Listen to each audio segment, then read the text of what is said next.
Hi guys, అందరికి కూడా good morning. ఇవాళ వీడియోలో ఏంటంటే ఆంధ్రప్రదేశ్ స్టేట్ నుంచి అయితే ఫారెస్ట్ నుంచి అయితే జాబ్ నోటిఫికేషన్ అనేది అయితే రిలీజ్ అయితే అయ్యింది. పోస్ట్ నేమ్ వచ్చేసరికి తానేడార్ అనే పోస్ట్ అనేది అయితే రిలీజ్ అయితే అయ్యింది.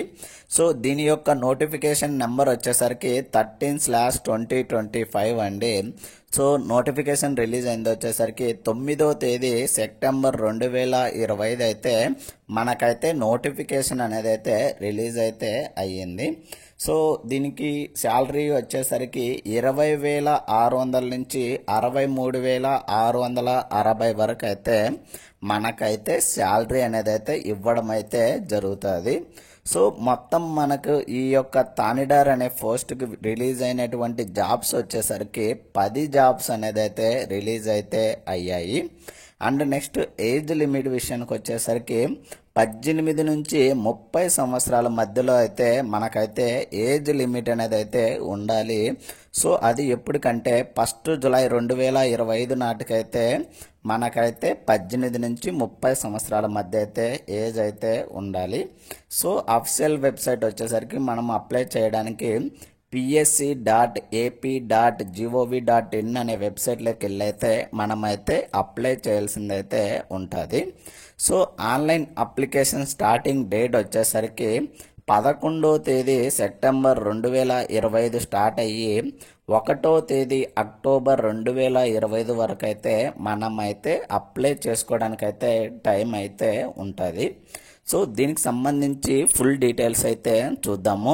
సో వీడియోను ఎవరైనా కానీ కొత్తగా చూస్తున్నట్లయితే please like, share and subscribe చేసుకోవడం అయితే మర్చిపోద్దండి గైస్, ఇలాంటి మరిన్ని వీడియోస్ అండ్ మరిన్ని అప్డేట్స్ కోసం అయితే. సో నెక్స్ట్ వచ్చేసరికి మనకి ఏంటంటే ఎగ్జామినేషన్ సంబంధించి ఎగ్జామ్ అనేది ఎప్పుడు ఉంటుందని సపరేట్గా అయితే ఇన్ఫార్మ్ చేస్తామని అయితే క్లియర్గా అయితే చెప్తామని అయితే చెప్తున్నారు. సో ఇందాక మనం చెప్పుకున్నట్లు మనకు రిలీజ్ అయినటువంటి జాబ్స్ వచ్చేసరికి ఫ్రెష్ జాబ్స్ మొత్తం 10 జాబ్స్ అండి ఈ యొక్క తానేడార్ జాబ్స్ నుంచి. సో నెక్స్ట్ వచ్చేసరికి ఎలిజిబిలిటీ డీటెయిల్స్ అనేది అయితే చూద్దాము. సో ఎడ్యుకేషనల్ క్వాలిఫికేషన్ విషయానికి వచ్చేసరికి ఇంటర్మీడియట్ అయితే చదివి ఉండాలి ఆర్ ఇట్స్ ఈక్వాలెంట్ అని అయితే ఇవ్వడం అయితే జరిగింది. అండ్ ఫిజికల్ రిక్వైర్మెంట్స్ అయితే కొన్ని ఉన్నాయని అయితే చెప్తున్నారు. సో ఎవరైతే అప్లై చేసేటువంటి మెయిల్ క్యాండిడేట్ ఉంటాడో అతను వచ్చేసరికి మినిమం 163 సెంటీమీటర్ హైట్ అయితే ఉండాలని చెప్తున్నాడు. అండ్ చెస్ట్ వచ్చేసరికి 84 సెంటీమీటర్ అయితే ఉండాలని అయితే చెప్తున్నాడు. అండ్ ఎక్స్పాన్షన్ చేసినప్పుడు 5 సెంటీమీటర్స్ అయితే ఎక్స్పాన్షన్ అయితే కావాలని అయితే చెప్పడం జరుగుతుంది. అండ్ ఎవరైతే ఫీమేల్ క్యాండిడేట్స్ అప్లై చేస్తుంటారో వాళ్ళు వచ్చేసరికి మినిమం 150 సెంటీమీటర్స్ హైట్ అయితే ఉండాలని అయితే చెప్తున్నారు. అండ్ నెక్స్ట్ చెస్ట్ వచ్చేసరికి 79 సెంటీమీటర్ అయితే ఉండాలని అయితే చెప్తున్నాడు. అండ్ నెక్స్ట్ వచ్చేసరికి ఎక్స్పాన్షన్ చేసినప్పుడు 5 సెంటీమీటర్స్ అయితే ఇంక్రీజ్ అయితే అవ్వాలని అయితే చెప్పడం అయితే జరుగుతుంది. అండ్ నెక్స్ట్ వచ్చేసరికి ఎవరైతే గుర్ఖాస్ కానీ అండ్ నేపాలీస్ కానీ అస్సామీస్ కానీ నాఫా కానీ నాగా కానీ మణిపూరి కానీ అండ్ ఈ నుంచి సిక్కిమీసీ కానీ ఆ నుంచి భూటానీసీ కానీ ఆ నుంచి షెడ్యూల్ ట్రైబ్స్ ఉంటారో వీళ్ళకి వచ్చేసరికి 5 సెంటీమీటర్ అయితే రిలాక్సిబుల్ అని అయితే చెప్తున్నారు. అంటే హైట్లో ఏంటంటే 5 సెంటీమీటర్స్ అనేది రిలాక్సిబుల్ అనేది అయితే ఉంటుందని అయితే చెప్తున్నాడండి. సో ఇది అండ్ దీనికి సంబంధించి మనకేంటంటే వాకింగ్ టెస్ట్ అనేది అయితే పెడతారో సో ఈ యొక్క వాకింగ్ టెస్ట్ వచ్చేసరికి ఎవరైతే మెయిల్ క్యాండిడేట్స్ ఉంటారో వాళ్ళకు వచ్చేసరికి 25 కిలోమీటర్ల వాకింగ్ అనేది పెట్టడం జరుగుతుంది. అది టైం వచ్చేసరికి 4 అవర్స్ అయితే ఇవ్వడం అయితే జరుగుతుంది డ్యూరేషన్ టైం అనేది. అండ్ ఎవరైతే ఫీమేల్ క్యాండిడేట్స్ అప్లై చేస్తుంటారో వాళ్ళకు వచ్చేసరికి వాకింగ్ టైం వచ్చేసరికి 4 అవర్స్ టైం ఇచ్చి 16 కిలోమీటర్స్ అయితే ఇవ్వడం అయితే జరుగుతుంది. సో ఇది ఫిజికల్ సంబంధించి మనకైతే పెట్టడం జరుగుతుంది. అండ్ నెక్స్ట్ వచ్చేసరికి ఎవరైతే ఎన్సీసీలో సి సర్టిఫికేట్ హోల్డర్స్ ఉంటారో వాళ్ళకు వచ్చేసరికి 5 marks bonus. And NCC B certificate ఉంటే సో వాళ్ళకు వచ్చేసరికి 3 మార్క్స్ బోనస్ ఇవ్వడం జరుగుతుంది.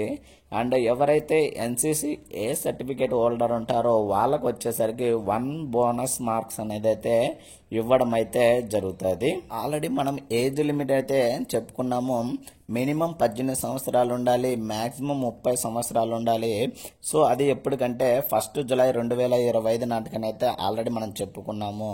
సో ఏంటంటే 18 ఇయర్స్ లోపు ఉంటే వాళ్ళైతే ఎలిజిబుల్ కాదని, అండ్ 30 ఇయర్స్ కంటే ఎక్కువ ఉన్నటువంటి వాళ్ళైతే ఎలిజిబుల్ కాదని అయితే క్లియర్గా అయితే చెప్పడం అయితే జరుగుతుంది. అండ్ ఏజ్ రిలాక్సేషన్ విషయానికి వచ్చేసరికి ఎవరైతే SC, ST, BC and EWS candidates ఉంటారో వాళ్ళకు వచ్చేసరికి ఏజ్ రిలాక్సేషన్ వచ్చేసరికి 5 ఇయర్స్ అనేది అయితే ఏజ్ రిలాక్సేషన్ అయితే ఇవ్వడం జరిగింది. అండ్ ఎలా అప్లై చేయాలంటే ఆల్రెడీ మనం చెప్పుకున్నాము. అఫీషియల్ వెబ్సైటు psc.ap.gov.in అనే వెబ్సైట్లోకి వెళ్ళైతే మనమైతే అప్లై చేయాల్సిందైతే ఉంటుంది. సో అప్లికేషన్ కంప్లీట్ అయిపోయిన తర్వాత పేమెంట్ చేసి మనమైతే సబ్మిట్ చేయాల్సిందైతే ఉంటుంది. సో అప్లికేషన్ ఫీజు విషయానికి వచ్చేసరికి అప్లికేషన్ ప్రాసెసింగ్ ఫీజు వచ్చేసరికి 250 రూపాయలు అయితే పేమెంట్ అనేది అయితే ఇవ్వడం జరిగింది. అండ్ ఎగ్జామినేషన్ ఫీజు వచ్చేసరికి 80 రూపాయలు అయితే ఇవ్వడం అయితే జరిగింది. సో 250 ప్లస్ 80 రూపీస్ వచ్చి టోటల్గా మనమైతే 330 రూపీస్ అయితే పేమెంట్ అయితే చేయాల్సిందైతే ఉంటుంది. అండ్ ఎవరైతే SC, ST, BC and ex service man ఉంటారో వాళ్ళకు వచ్చేసరికి ఈ యొక్క ఎగ్జామినేషన్ ఫీజు అనేటువంటి 80 రూపాయలు అయితే పేమెంట్ అయితే చేయాల్సిన అవసరం అయితే ఉండదు. ఎవరైతే ఓసీ క్యాండిడేట్స్ ఉంటారో అండ్ ఈడబ్ల్యూఎస్ క్యాండిడేట్స్ ఉంటారో వాళ్ళు వచ్చేసరికి ఈ యొక్క 250 రూపీస్ ప్లస్ 80 రూపీస్ అయితే పేమెంట్ చేయాల్సిందైతే ఉంటుంది. అదే SC, ST, BC and ex service man వాళ్ళు వచ్చేసరికి ఓన్లీ అప్లికేషన్ ప్రాసెసింగ్ ఫీజు మాత్రమే పేమెంట్ చేయాల్సిందైతే ఉంటుందండి. సో ఇది పేమెంట్కి సంబంధించి ఫుల్ డీటెయిల్స్ అయితే. అండ్ ఈ యొక్క పేమెంట్ అనేది ఏంటంటే ఆన్లైన్ ద్వారా అయితే పేమెంట్ చేయాల్సిందైతే ఉంటుంది. ఇన్ కేస్ మనం ఏంటంటే ఏదైనా కరెక్షన్స్ చేసుకోవాలంటే దానికి వచ్చేసరికి 100 రూపాయలు అయితే పేమెంట్ అనేది అయితే ఉంటుందండి. సో ఈ యొక్క పేమెంట్ అనేది కూడా నాన్ రీఫండబుల్ అని అయితే క్లియర్గా అయితే చెప్పడం జరిగింది. సో కరెక్షన్స్లో ఏంటంటే మనము మన యొక్క నేమ్ కానీ ఫీజు విషయాలు కానీ అండ్ ఏజ్ రిలాక్సేషన్ కానీ మనమైతే ఎడిట్ చేయడానికైతే ఛాన్స్ అనేది అయితే ఉండదు. అంటే కరెక్షన్ చేయడానికైతే ఛాన్స్ అనేది అయితే ఉండదు. రిమైనింగ్ వాటిని అయితే చేంజ్ చేయడానికి ఛాన్స్ ఉంటుంది కరెక్షన్స్లో అండి. అండ్ నెక్స్ట్ వచ్చేసరికి స్కీమ్ ఆఫ్ ఎగ్జామినేషన్ సంబంధించి మనమైతే కింద అయితే ఒకసారి చెక్ చేద్దాము. అండ్ ఆ ఎగ్జామినేషన్ సంబంధించి నెగిటివ్ మార్కింగ్ అయితే ఇవ్వడం జరిగింది. 1/3 అయితే నెగిటివ్ మార్కింగ్ అనేది అయితే ఇవ్వడం అయితే జరిగింది. అండ్ అప్లై చేసేటప్పుడు మనం ఏంటంటే సెంటర్స్ అనేది అయితే 3 లొకేషన్స్ అనేది అయితే ప్రిఫరెన్స్ అనేది అయితే ఇవ్వచ్చు ఎగ్జామినేషన్ సెంటర్కి సంబంధించండి. స్కీమ్ ఆఫ్ రిటర్న్ ఎగ్జామినేషన్ వచ్చేసరికి మనకైతే ఫస్ట్ వచ్చేసరికి క్వాలిఫైయింగ్ టెస్ట్ అనేది అయితే కండక్ట్ చేయడం జరుగుతుంది. సో అది వచ్చేసరికి ఎస్సే అయితే రాయాల్సింది ఉంటుంది. సో అది వచ్చేసరికి ఒక క్వశ్చన్ ఎస్సే ఉంటుంది. టైం వచ్చేసరికి 45 మినిట్స్. ఎగ్జామ్ వచ్చేసరికి మార్క్స్ వచ్చేసరికి 50 మార్క్స్ కండి. అండ్ నెక్స్ట్ వచ్చేసరికి పార్ట్ 1లో general studies and mental ability వచ్చేసరికి 100 క్వశ్చన్స్ ఉంటాయి. 100 మినిట్స్ టైం ఉంటుంది. టైం వచ్చేసరికి 100 మార్క్స్కి అయితే ఎగ్జామ్ అనేది కండక్ట్ చేయడం జరుగుతుంది. అండ్ పేపర్ 2 వచ్చేసరికి general science and general mathematics అండి. సో క్వశ్చన్స్ వచ్చేసరికి 100 క్వశ్చన్స్ 100 మినిట్స్ అయితే టైం ఉంటుంది. మార్క్స్ వచ్చేసరికి 100 మార్క్స్కి.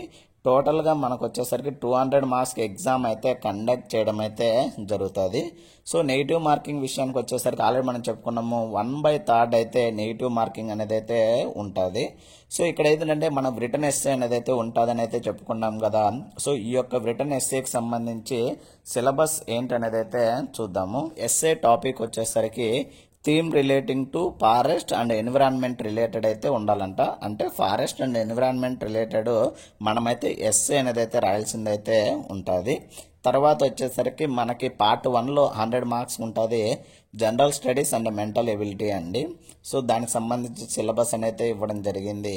అండ్ నెక్స్ట్ వచ్చేసరికి జనరల్ పార్ట్ 2లో 100 మార్క్స్కి general science and general mathematics నుంచి సిలబస్ ఇవ్వడం జరిగింది. సో ఈ సిలబస్ అనేది ఏంటంటే రీసెంట్గా మనం ఏదైతే ఫారెస్ట్ బీట్ ఆఫీసర్కి ఎగ్జామ్కి ఎవరైతే ప్రిపేర్ అయింటారో సో అదే సిలబస్ అనేది అయితే ఇవ్వడం అయితే జరిగింది. సో సిలబస్లో అయితే చేంజెస్ అయితే ఏం లేవండి. కానీ ఏంటంటే మార్క్స్ అయితే మనకేంటంటే అక్కడ జనరల్ స్టడీస్ వీటికి సంబంధించి 75 మార్క్స్కి 75 మార్క్స్కి అనేది అయితే ఎగ్జామ్ అనేది అయితే కండక్ట్ చేయడం జరిగింది ఏపీ ఫారెస్ట్ బీట్ ఆఫీసర్ అయితే. కానీ మనకి ఏంటంటే ఈ యొక్క పోస్ట్కి వచ్చేసరికి 100 క్వశ్చన్స్ ఇస్తాడు. ఈచ్ పార్ట్కి 100 క్వశ్చన్స్ 100 మార్క్స్కి ఇవ్వడం జరుగుతుంది. సో సిలబస్లో అయితే చేంజెస్ అయితే ఏం లేవండి. బట్ ఏంటంటే మార్క్స్లో ఇంక్రీజ్ అయితే చేయడం అయితే జరిగింది ఫారెస్ట్ బీట్ ఆఫీసర్కి అండ్ ఈ పోస్ట్కి సంబంధించి. సో ఇది సిలబస్కు సంబంధించి ఫుల్ డీటెయిల్స్ అయితే గైస్. సో ఇది ఇవాల్టి వీడియోలో. ఇలాంటి మరిన్ని వీడియోస్ అండ్ మరిన్ని అప్డేట్స్ కోసం అయితే please like, share and subscribe చేసుకోవడం అయితే మర్చిపోదండి guys. Thank you for watching.